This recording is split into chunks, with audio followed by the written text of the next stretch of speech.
Ida panama wo le Yesu Kristo Nazareth bonko. Ka wo voya mo kele ko ma yayera te oni. E son ti kokko sana Yesu.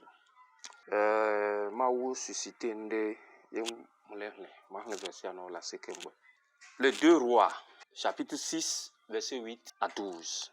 Le roi de Syrie était en guerre avec Israël. Dans un conseil qu'il tint avec ses serviteurs, il dit, mon camp sera dans tel lieu. Verset 9. Mais l'homme de Dieu fit dire au roi d'Israël, garde-toi de passer dans ce lieu, car les Syriens y descendent. Verset 10. Et le roi d'Israël envoya des gens pour s'y tenir en observation vers le lieu que lui avait mentionné et signalé l'homme de Dieu. Cela arriva non une fois ni deux fois. Verset 11. Le roi de Syrie en eut le cœur agité. Il appela ses serviteurs et leur dit, ne voulez pas me déclarer lequel de vous est pour le roi d'Israël. Verset 12. L'un des serviteurs répondit, personne au roi mon seigneur. Mais Élisée le prophète qui est en Israël rapporte au roi d'Israël les paroles que tu prononces dans ta chambre à coucher.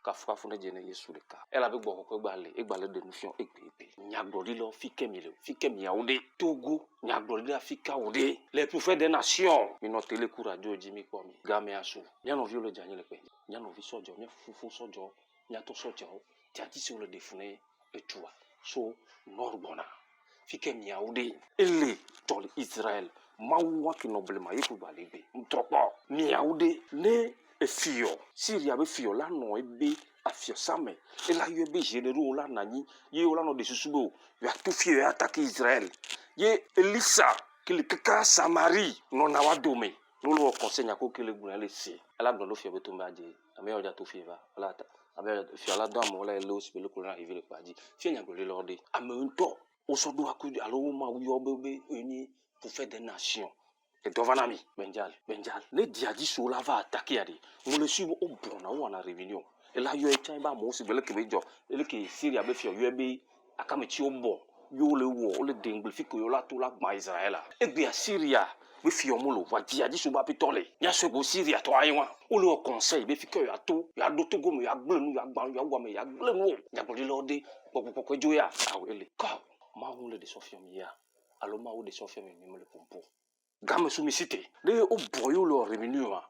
Nyano wadome, le babome. Ne boko la te koko Elisa, ibela Elisa le Israël, boko ko ele fu. So Assyria to bo jumel kaka fio bo fio samel. En ko kuku lo wa e po e to wa to le fio be aje.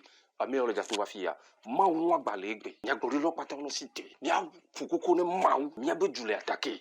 Nya cité game so mia de yesu be gagner ne fion game so mia de boko koko be gagner so fion ne o la to fiva mia gbone mia be so job na de nya attention jadi so o ja to mo ya va king bo ya va de ko lo twele munwa ela na be mere be agbe na nani ma on ne veut mia nya sende gombe ning ba so nya so place et le vvd nya ko lo mi cité ma on de nous so fion mi ne mia fon fion lo po ne so jo ne wa lewe là-bas moi nous va bien avoir et moi et comme siamé une so politique so coup de gliti une so parti politique so coup d'affilée il y a pas terminé de cas et be djula attaquer mi cité il y a premier tout so don tire popo den ke ma de fion mi no gbe no do leke ni mi to fi leke o ja leke nya ko fi enya wala voze de ka o ma gba vacuum o la djula tro ya fi ko so le yesu ben comme ma wo yerami akbe bye bye.